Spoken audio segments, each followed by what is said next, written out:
Hello sa inyong lahat. Ayan, gusto ko lang sagutin yung tanong na ito.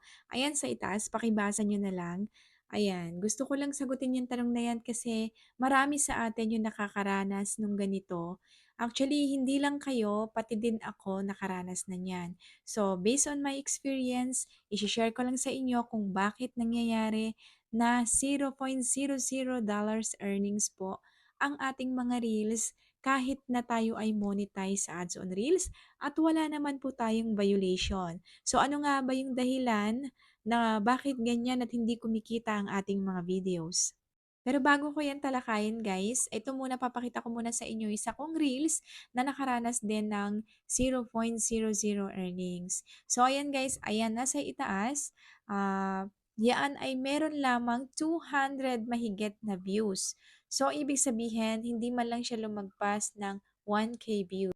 Napakababa ng distribution ng video kaya hindi kumita. Kumbaga hindi siya sinuggest sa maraming tao dahil nang i-post ko yan, maaring walang nakapanood or maaring may nag-scroll up or maaring walang nag-comment sa video na yan kaya bumagal ang distribution. So, ganoon naman talaga, engagement is the key. Kapag maraming nakikipag-engage at nag-comment at nanood sa videos mo, ay ipapadala yan ni Meta sa mas marami pang audience. Kaya naman guys, base sa aking experience, kapag talaga nag-post kayo, dapat bantayan nyo yan. At kung sino man yung magko-comment dyan, replyan ninyo kaagad. At kung maaari, i-share ninyo sa inyong stories para nang sa gayon ay maraming tao ang makapanood sa unang upload mo. Okay? Para ma-distribute ito ni Meta sa mas marami pang audience. Kaya naman ang maya-advice ko lang sa inyo para maiwasan natin yung ganyang earnings na napakarami nating video pero walang earnings, wag pong sunod-sunod ang pag-upload natin. Bigyan po natin ito ng time. Okay? Wag po sunod-sunod.